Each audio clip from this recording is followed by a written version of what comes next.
Live from downtown Detroit, home of WDIV and Click on Detroit, Local 4 News at 6 starts now. Governor Gretchen Whitmer with a message to Michigan restaurants and small businesses. Help is on the way. But what did she say about lifting the indoor dining ban? Hank. It's a Help Me Hank scam alert, what you need to do to make sure that you get your stimulus money. I'm talking with the experts coming up tonight. All right, Hank, but we begin with a driver who was found slumped over the wheel, then hitting and pinning an officer in Oakland County. A search is underway tonight for that driver who took off after hitting that Madison Heights officer, then led police on a chase down I-75. Jamie Edmonds joins us live tonight with the dash cam showing how this all unfolded. Jamie, very fortunate nobody was seriously hurt here. Kimberly, absolutely this officer is fortunate to not have even a broken bone after being hit by a suspect's car. Around 6 o'clock Monday, the Madison Heights Police Department was called to the Midas parking lot on 12 Mile west of John R. to check on a man inside his car slumped over the wheel.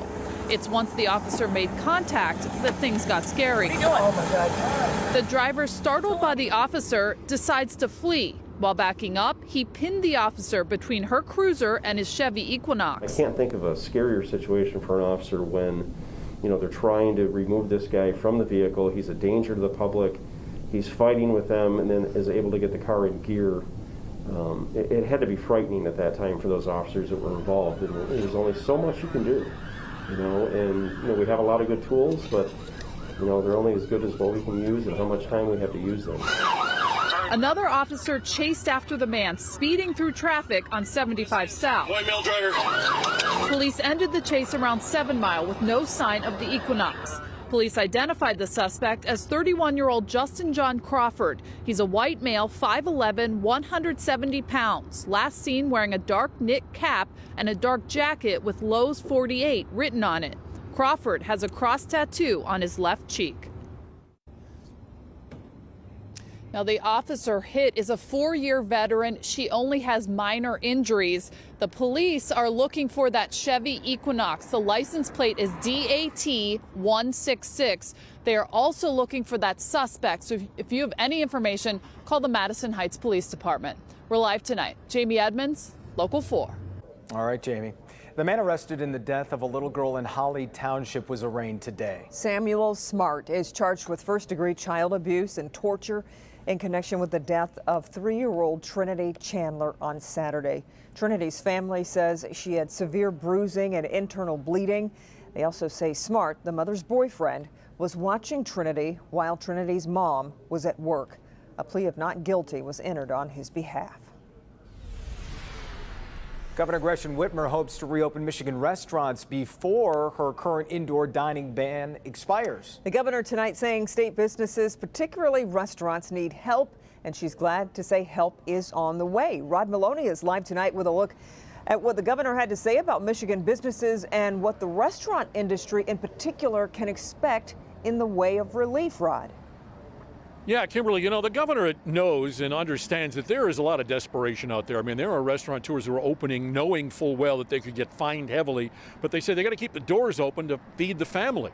And so the governor said, look, there is health help on the way, that we don't have to choose between fighting COVID and keeping the economy going. It's not the restaurant's fault. That's why I've been working so hard to make sure that we give them some relief to get through this tough time. Through the state legislature, they enacted what I asked them to, and so there's going to be assistance that way. The federal government has stepped up a bit as well. The governor, hearkening back to the early days of the virus, doing a second spirits buyback. Bars and restaurants can sell liquor back to the state. Nearly 700 did so earlier this year at an average of $5,000 of relief each. The governor will now allow those receiving so-called SNAP benefits for prepared meals to get them from restaurants. Those eligible are 60 and over, those on Social Security income or other disability programs, and the homeless. In the legislature, they approved a $55 million small business package, including $20,000 grants to small businesses, $40,000 grants to live entertainment venues, and those laid off or furloughed will get a piece of a $45 million set aside for them. The actions that we're taking in this pause, they are working. Michigan is in a stronger position than we were 3 weeks ago. If we continue to do the right thing through Christmas and New Year's, we could re-engage restaurants early next year, and that's my hope. I'd like to get them back up and running as quickly as possible. Now, the governor is also saying that she is very upbeat about 2021. She sees the vaccines coming and believes that Michigan will month by month get better, and hopefully we'll all be back on our feet and back to normal. Sue, back to you. Sue, Rod, the governor is on the presidential inauguration committee. I'm just wondering, what are her plans for next month? Have you heard? Well, actually, I have, because we did discuss a number of different issues today, and one of the things she said was that they're doing their best to keep it so that there are not a lot of people going to the inauguration in Washington, D.C. In fact, she says she's not sure she's going to go, and she is on the committee. So we'll have to see how that all fills out as the days go by here. Yeah, indeed. Okay, Rod, we appreciate it. Let's check in with Ben, tracking some wet weather. And some warmer temperatures, Ben. Yeah, we get the warmer temperatures first, and then we get the right hook with the cold as we get into Christmas Day. But I'll tell you, today, even though it wasn't really anything to write home about, it's going to be one of our milder weather days as far as no snow to deal with. Temperatures were above average, but we do get warmer tomorrow, and that's advance of our big system, which is coming towards the end of the week. So here's what we're tracking for the next several days. Wednesday evening, the rain rolls in.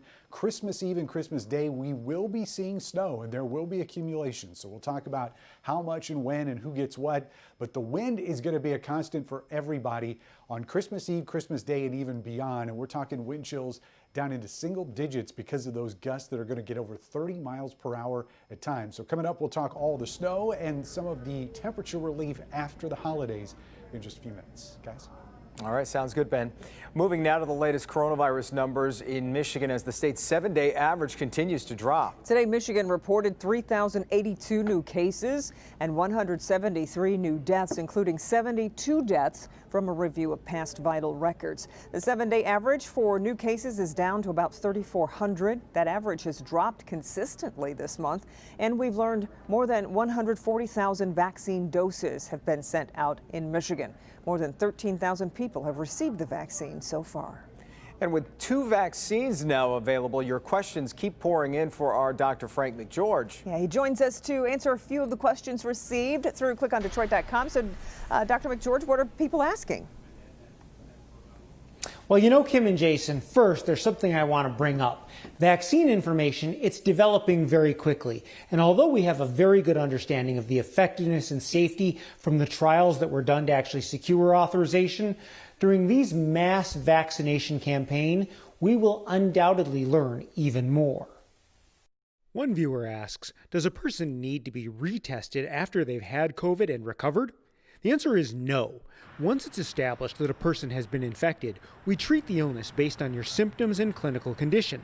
From the standpoint of determining when a person is no longer infectious, that's also determined by the course of your illness. Here's the CDC guidance for when it's safe to be around others. 10 days since symptoms first appeared and 24 hours with no fever without the use of fever-reducing medications and other symptoms of COVID are improving. Now, another viewer asks, is there a window when you can get your second vaccine, or does it have to be exactly 21 or 28 days, depending on which vaccine you get? Ideally, your second dose will be exactly on time, since that's what the efficacy data from the trials was based on. If it's not possible to get the second dose on time, it is acceptable to get it as soon as possible after 21 days for the Pfizer vaccine or 28 days for the Moderna vaccine, preferably within 3 to 4 days after it was due. Now, many viewers also continue to have questions about whether the COVID-19 vaccine is a live vaccine. This is very important. The currently authorized Pfizer and Moderna vaccines are not a live vaccine. Both of them are mRNA vaccines, and there is no live component to either of them. In fact, none of the COVID vaccines that are being developed in the U.S. are made with either live or inactivated whole COVID-19 virus. That's something to think about. Back to you. Yeah, Frank, I wanted to ask, how is the vaccine administration process moving along and as far as how they're recording it? Well, we've talked about the Michigan numbers, the CDC nationwide numbers. They lag about a day behind. But for yesterday, they reported 556,000 doses administered in the U.S.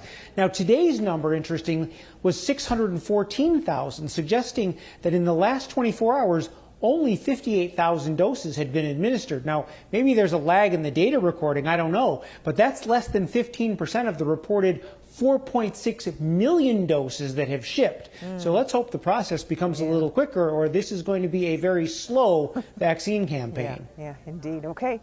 We appreciate you answering those questions, Doc. Thanks a lot. Last night, Congress passed a $900 billion COVID relief package that included $600 checks for most Americans. The stimulus money will likely be making its way to you by the end of the year. And scammers, of course, are ready to try and take advantage of that. Here's consumer investigator Hank Winchester with how to make sure your money makes it into your account.